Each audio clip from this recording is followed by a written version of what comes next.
कर्मण्वती Vedika Kshipra Vetravati महासुरनदी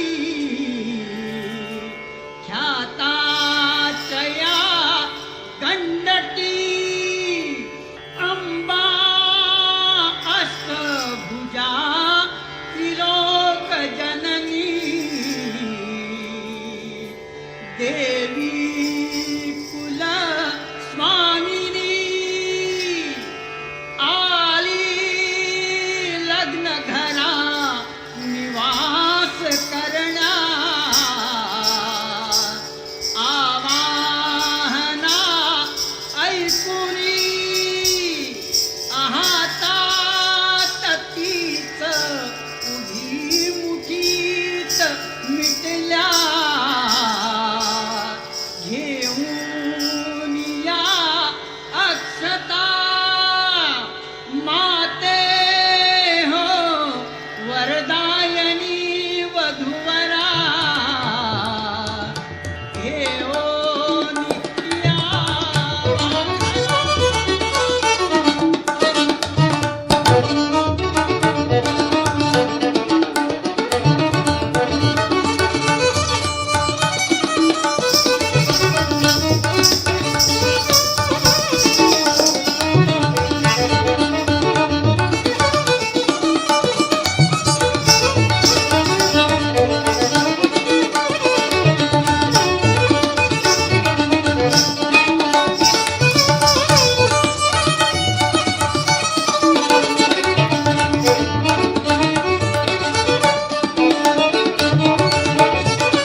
Wow, that was an amazing, very compelling video to watch.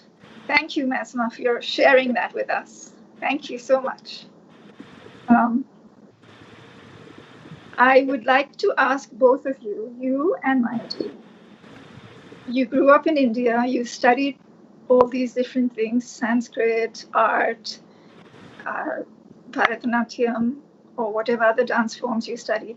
And then it all comes together here and now. Could you somehow summarize your path to today in 3 words? And I'll ask Mayaji to do something similar. Not exactly 3 words, but take your time. Well, thank you, Uttara and IAAC, for this wonderful festival. My journey began very early on in my childhood in India, where I grew up. And having studied, well, before I studied, I had an instinctive love for music, for dance, for painting. I still paint. And all of that came together, and also languages. I remember going to school and studying Hindi, English, and Sanskrit as literary subjects. So I'm very grateful for that education that I had early on. And then, of course, I learned Bharatanatyam from Shankar Humbal sir and Geeta Chandranji in Delhi, first in Bhopal with Humbal sir, and then in Delhi with Geeta Chandranji. And then I came here for my graduate studies at the Massachusetts College of Art and Design. And I was also at the Delhi College of Art studying visual arts. So all of this love for visuals and sound and language, all of that finds its place in the dance and what you see on the screen. That's a very small snippet, of course, but the costuming and how the choice of the colors and the jewelry and the visuals that you see. So we're trying to paint a picture. And I remember having a conversation with you, Uttara, and you saying it has a painterly quality, you said. And I love that because that's exactly what we are trying to do in this Shilpa Natana, of which we'll talk later. Thank you. And your jewelry, since you mentioned it, could you talk a little bit about that? Because it's not what people wear today. No, that has to do with the aesthetic that we were going for, the look for the Shilpanatana repertory that we were going for this particular one, because both Mayadi and I looked at a lot of sculptures from Gandhara, Mathura, Chera, Chaulukya times, and also the Ajanta paintings, the cave paintings, and all of that synthesized itself into this look. So the jewelry has to do with that.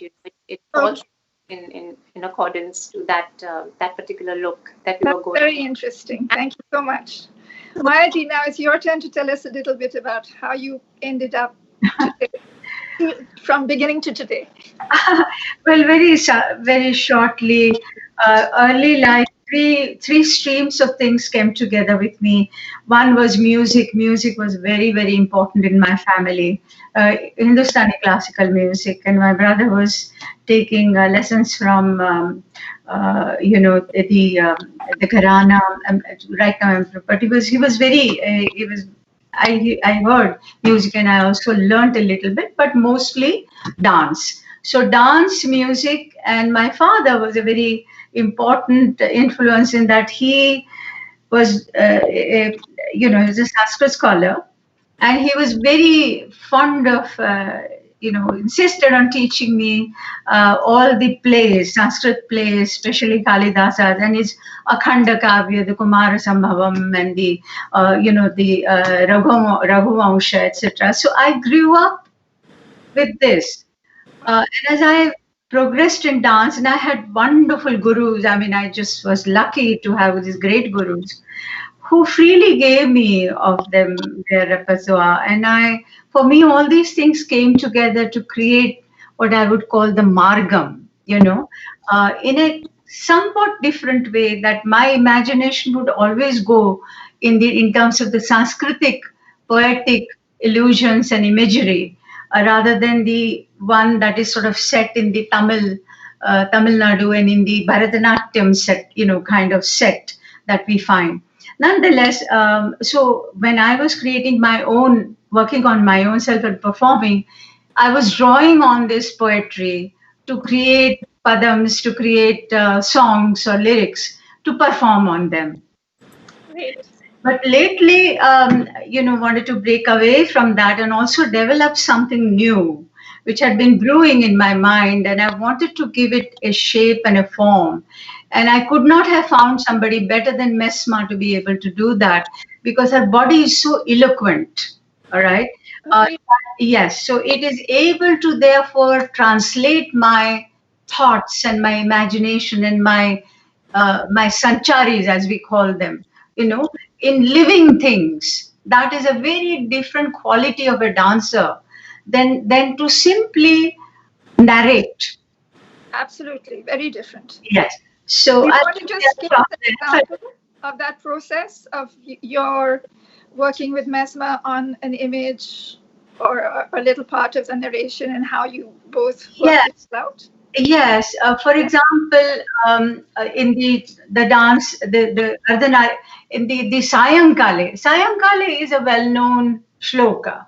It is usually sung in the kacheris, in the musical kacheris, but some dancers have done it. I have seen it, we learned it. Used to perform it myself, was not happy with it at all. What I wanted to create, Uttara, getting away from it, but using the classical technique to create actually that evening, that time of the evening, and not describe it, to become it, right? So there is a transition from simply pointing it out, or look at the moon and look at that and look at that. You actually create that palpable sense of being in the scene. And how does Mesmer do that? Mesmer? Basma, go ahead. Well, that is the hours and hours of work that Mayadi and I put in together.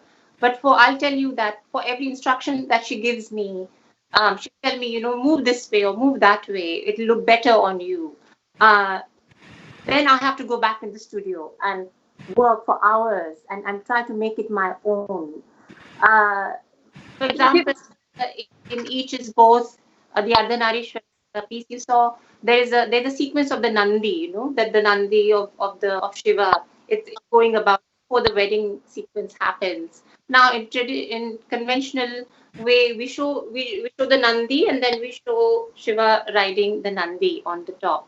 But here she asked me to be the Nandi, to become the Nandi, and to really look at how it would move its head in when you see the oxen who are sort of in a jolly mood, they move their head, and so we incorporated that, and then I had to become the Nandi, you see. So that way, that is the process. And it even if it's a 15-second sequence in the dance, there are hours of work that have gone into them. I would like to add something here very quickly.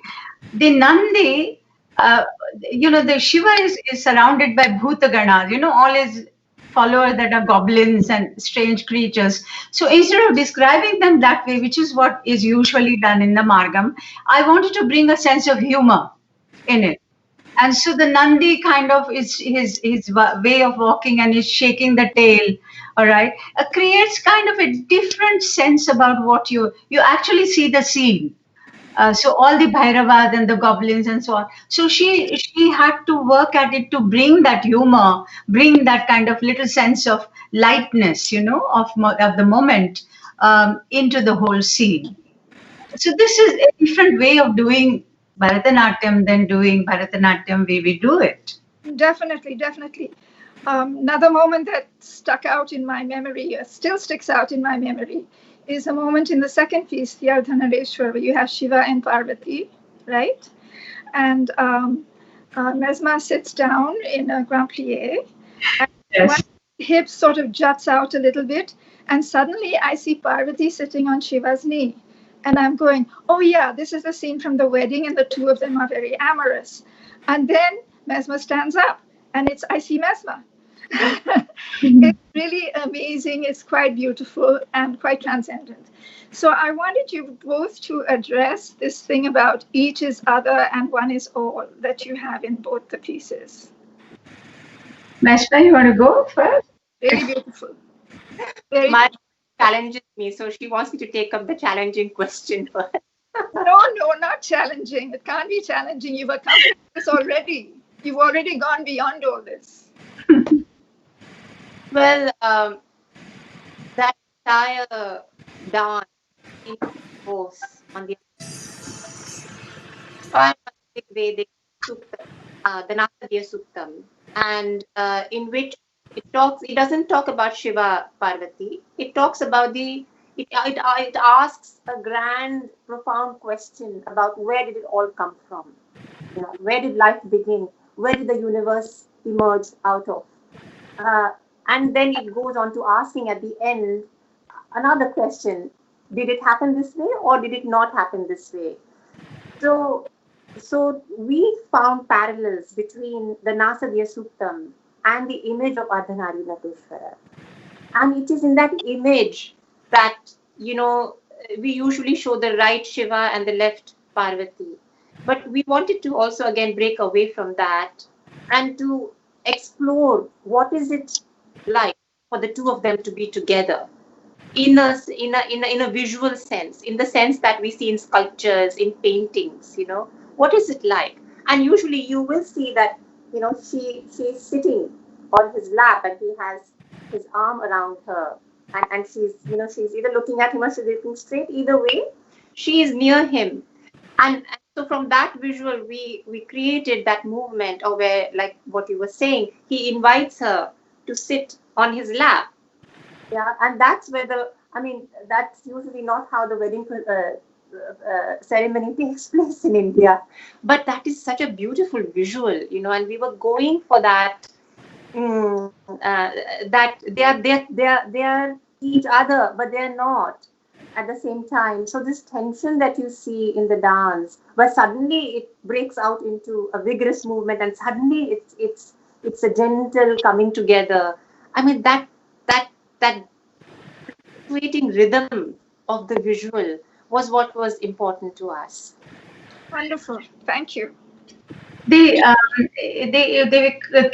most important part is that actually two themes that are quite separate, treated separately, came together, and they did not do violence. Usually, the Nasadiya Sukta has nothing to do with Ardhanari Nateshwara. That is only has to do with the birth of the universe. And the interesting part that struck me and that gave life to this is that the beginning of time, beginning of the universe is in desire, in desire. That means the union of Shiva and Parvati could be used. And Ardhanari Nateshwara is Purusha and Prakriti, male female principle into one, uniting into this, creating the universe. So now this goes back to my father. I think desire is a good place. I desire to see a lot more of this dance, and I think that's an excellent place to stop just now. Thank you very, very much, both of you. This has been absolutely amazing and wonderful. Thank you so Thank much. you. Thank you.